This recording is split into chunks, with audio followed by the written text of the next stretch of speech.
안녕하세요. 건가파 시인입니다. 2023년도 신춘문예 시 당선작 분석.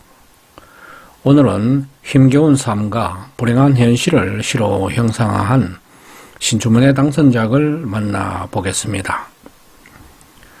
한국일보 당선작 이예진의 나의 마을이 서론이 되는 동안과 매일신문 당선작 박장의 박스에 든 사람이 바로 그런 우리네 삶의 어두운 구석을 다룬 작품입니다.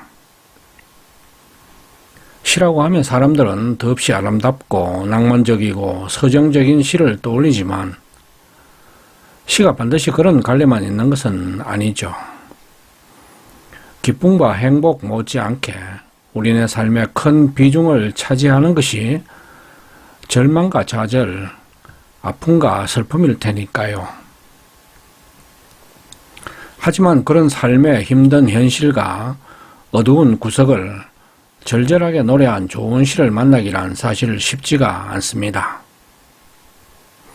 아파해본 사람만이 진실로 아픔을 위무할 수 있고 삶의 밑바닥까지 떨어지는 극단의 상황에서 진정한 삶의 가치와 아름다움을 깨달을 수 있는 생의 비극적 슬픔과 통증을 꾹꾹 눌러선 시. 오늘 만나볼 당선작은 바로 이런 작품이 신춘문예에서도 당선이 되는구나 하는 것을 확인해주는 작품일 수도 있겠습니다. 그럼 작품을 만나볼까요? 먼저 한국일보 당선작 나의 마을이 서론이 되는 동안을 쓴 이예진 씨는 20대 중반의 1998년 경기도 출생으로 현재 명지대학교 문창과 석사과정에 재학 중인 학생입니다. 작품을 읽어보겠습니다. 2023년도 한국일보 신춘문예 시 당선작 나의 마을이 서론이 되는 동안 이예진 금값이 올랐다. 언니는 손금을 팔러 갔다.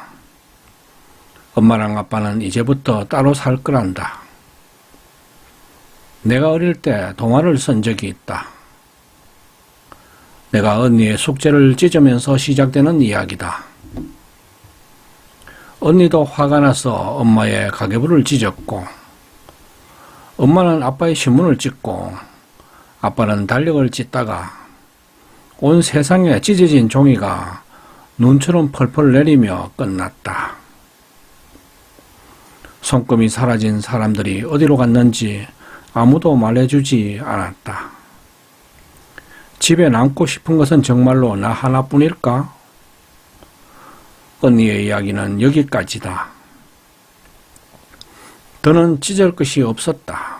눈이 쌓이고 금값이 오르고 검은 외투를 꽁꽁 여민 사람들이 거리를 쏘아다녔다. 엄마는 결국 $1 목걸이를 한 애인을 따라갔지.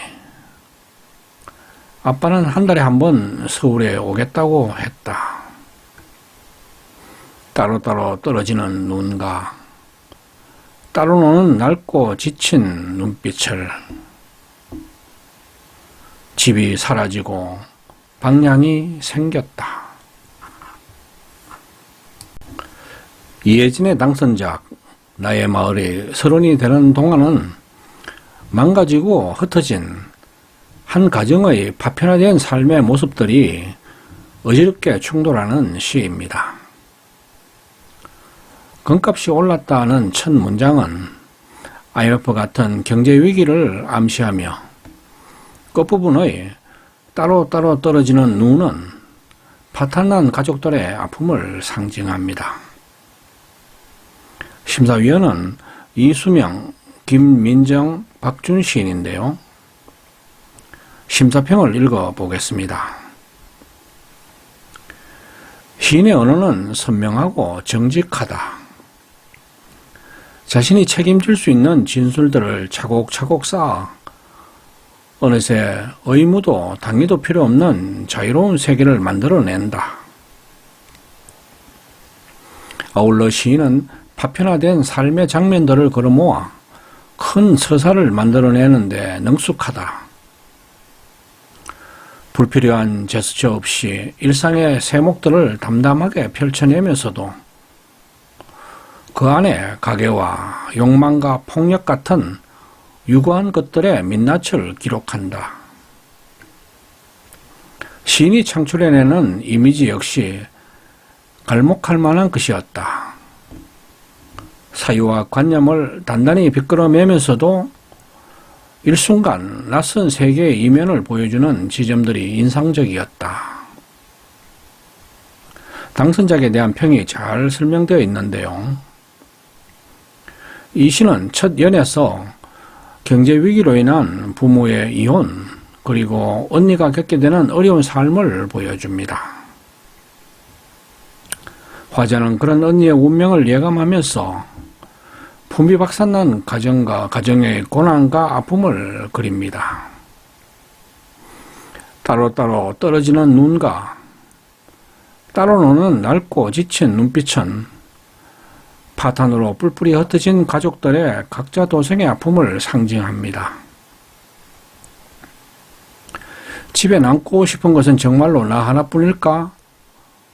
라는 구절은 가족들의 이산이 자의적인 것이 아니었음을 말해주죠. 이러한 비극적인 상황은 그러나 마지막 문장 방향이 생겼다를 통해 마침내 이 시의 제목 나의 마을이 서론이 되는 동안이 제시한 큰 그림을 완성합니다. 그러니까 파탄의 아픔들이 마침내 서론으로 바뀌는 거대한 서사를 그려내는 것이죠.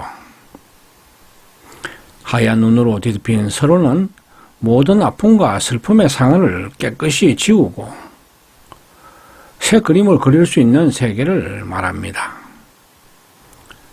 방향이 생겼다는 바로 그런 절망의 밑바닥에서 움켜쥐는 희망의 세계가 펼쳐짐을 의미합니다.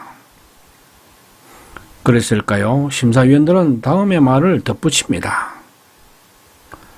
진정한 문학의 자유로움과 균형감은 조심스레 살피며 걷는 일이 아닌 어떤 극단까지 나아갔다 돌아오는 길에 얻어낼 수 있는 것이다. 부서지고 깨어지는 파탄 속에서 길어 올린 방향이 생겼다는 이 마지막 구절의 외침이야말로 암울한 현실을 이겨낸 희망의 구절이 아닐까 생각해 봅니다. 이어 만나볼 작품은 매일신문 신춘문예 당선작 박장씨의 박스에 든 사람입니다. 박스에 든 사람, 박장. 손을 잡아야 잠을 잘 수 있었다. 방지턱을 넘는 버스, 내 키를 덮는 그림자. 엄마는 보이지 않고 내 손엔 엄마의 검지만 지어져 있었다. 눈 뜨면 구석일 때가 많았다. 나는 주문하는 사람이 되었다. 아버지의 면도기와 골프공, 설렁탕을 담는다. 6살 때 내가 잃어버린 휴게소를 클릭한다. 얼굴의 푸른색은 휴대폰에 옮겨둔다. 산소에 간다. 캔커피와 꽃을 산다. 살수록 비굴해진다. 더 비굴해지기로 한다. 그렇게 주문을 건다. 주문은 많은 걸 해결해 준다. 써보지 않은 양식의 글을 쓴다. 흰 봉투에 넣어 책상에 올려둔다. 이력서는 모두 폐기한다. 택배는 내가 받고 내역서는 그가 받는다. 방금 도착한 복숭아가 물러있다. 상처가 잘 보이도록 사진을 찍는다. 스티로폼 박스에 반품이라 쓴다. 뽁뽁이로 싸맨다. 구겨 몸을 넣는다. 겨드랑이와 사타구니에 아이스팩을 끼운다. 뚜껑을 닫는다. 칼로 뜯지 마세요. 던지지 마세요. 아무도 열어주지 않아 나는 나를 열고 나온다. 뜯긴 머리카락을 털어낸다. 팔과 다리에 얼룩을 눌러본다. 운송장 번호가 없다. 받는 사람이 지워졌다. 상자를 열고 다시 몸을 넣다가 글을 주문한다. 매일신문 신춘문예에 당선한 박장씨는 50대인 1971년 제주 출생으로 경북대학교 국문과를 졸업한 분입니다.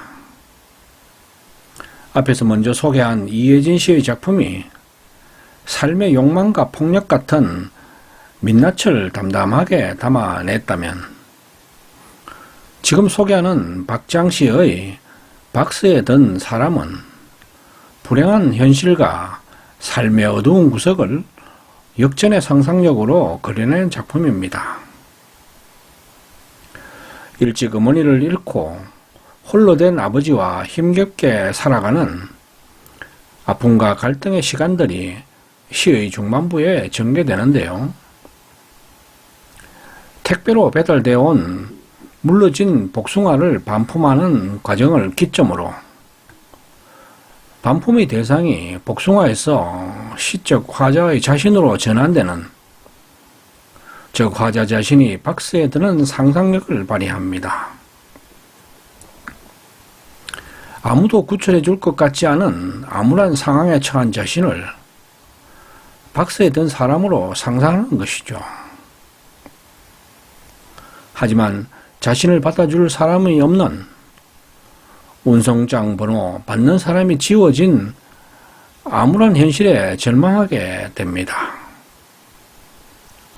상자 속으로 자신의 몸을 다시 넣으면서 글을 주문하죠. 글을 주문한다. 이 마지막 문장에 그는 누구일까요? 많은 것을 생각하게 하는 구절인데요. 삶을 포기하는 반품의 절망적인 상황에서 그를 주문한다는 독백 같은 이 진술은 자신의 많은 것을 해결해주는 유일한 가족일 수 있는 아버지가 아닐까 생각됩니다. 하지만 이 또한 그 어떤 절망의 나락이 아닌 새로운 희망으로 삶에 대한 의지가 담긴 구절이란 점에서 안도를 하게 됩니다. 심사는 문태준, 손진원, 신철규 시인께서 하셨는데요. 심사평을 읽어보겠습니다. 박스에 든 사람은 자본주의 상품 체계에 종속된 삶, 비굴하게 그것을 벗어나지 못하면서 존재가 지워지는 현실이 아버지를 홀로 부양해야 하는 삶의 힘겨움과 겹쳐 비극성이 극대화된다. 간명한 상황 전개가 주는 시적 긴장, 안과 밖을 역전시키는 상상력, 언어의 굴곡과 뒤틀림을 통해 찢어지고 뜯어지고 구겨진 삶의 맨살이 드러난다. 주문을 걸어도 바뀌지 않는 현실에 대한 예리한 파악, 누구도 받아주지 않는 지워진 삶에 대한 냉철한 인식으로 우리 삶의 어두운 구석을 정확하게 포착해낸 이 신인의 단단한 내공이 앞날의 시작에 대한 믿음을 주었다. 작품을 이해하기 쉽게 해주는 내용이 풍부한 심사평입니다. 지금까지 만나본 한국일보 당선작 이예진의 나의 마을이 서론이 되는 동안과 매일신문 당선작 박장의 박스에 든 사람은 불행한 현실의 민낯을 다층적 구성과 역설적인 상상력으로 보여주는 시편들이라고 하겠습니다. 내용만큼 두 작품 모두 제목도 무척 신선합니다. 뿐만 아니라 아픔과 슬픔이 배어나는 소재와 주제로 신춘문예에 당당하게 도전한 응모자도 대단하지만 이러한 작품을 외면하지 않고 당선작으로 끝까지 밀고 간 심사위원들도 무척 훌륭합니다. 시는 무력하다고 하지만 삶의 통증을 느끼고 슬픔에 허우적댈 때 진실로 자신을 만나고 살아있음의 참 의미를 깨닫게 해주는 시간이 될 수도 있고 또 절망과 슬픔을 내밀하게 후벼 파내는 수술 집도가 될 수 있을지도 모릅니다.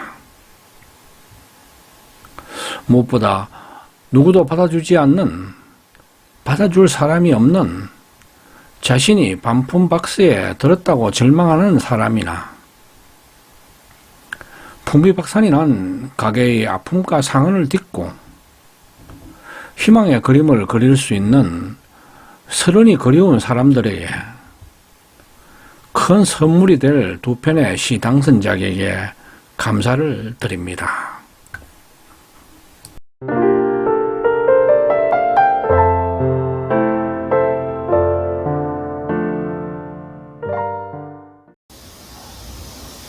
아직까지 금가파 TV를 구독하지 않으신 분은 지금 바로 붉은색 구독 버튼과 좋아요, 엄지척, 그리고 종 모양의 알람 설정을 해주시면 감사하겠습니다. 끝까지 시청해 주셔서 고맙습니다.